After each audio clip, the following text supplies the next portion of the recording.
Anion gap metabolic acidosis is the term given to a specific subset of pathological conditions causing metabolic acidosis related to the introduction to the system of an unmeasured anion. It serves as a diagnostic aid in clinical practice by prompting a search for causes of unmeasured anion production.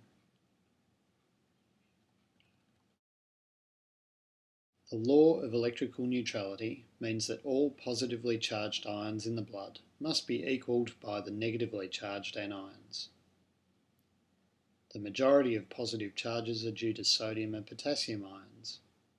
Negatively charged ions bicarbonate and chloride offset some of this positive charge, but the remainder is less commonly measured. It consists of negatively charged proteins, phosphate, sulfate, and some amounts of organic acids such as pyruvate and lactate. Collectively, these unmeasured anions are referred to as the anion gap. The anion gap then can be calculated as the sum of the positive ions, sodium plus potassium, minus the sum of the cations, chloride plus bicarbonate. An anion gap less than 14 millimoles per litre is normal. However, normal ranges are specific to the analysing equipment used.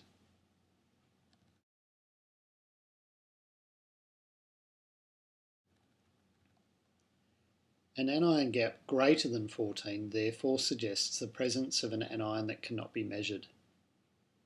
The most common causes for anion gap metabolic acidosis are lactate, keto acids, severe renal failure, and some toxic acids.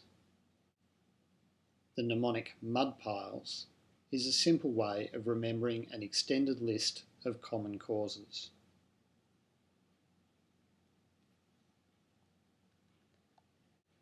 The anion gap does not take into account the presence of unmeasured cations such as magnesium, calcium, paraproteins, and lithium, or the loss of unmeasured anions, particularly proteins. These situations can reduce the normal range for the anion gap. It has been proposed that the anion gap can be corrected for protein. For every 10 grams per litre reduction in albumin, the corrected anion gap should be increased by 2.5 millimoles per litre. Consider the following example. A 60-year-old type 2 diabetic man presents to the emergency department with severe abdominal pain. He looks very unwell and has been vomiting. The following blood gas is taken. Initial inspection demonstrates a marked acidemia.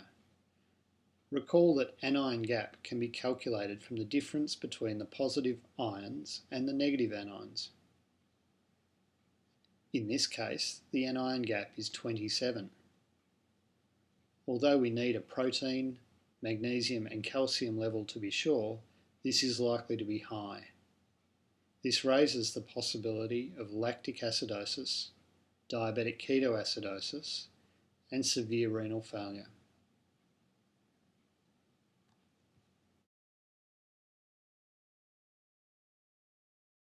In this section, we have reviewed the calculation and basis for the anion gap. An anion gap greater than 14 millimoles per litre should stimulate the search for a cause using the mud piles mnemonic. Caution should be used in interpreting the anion gap in hypoalbuminemic patients.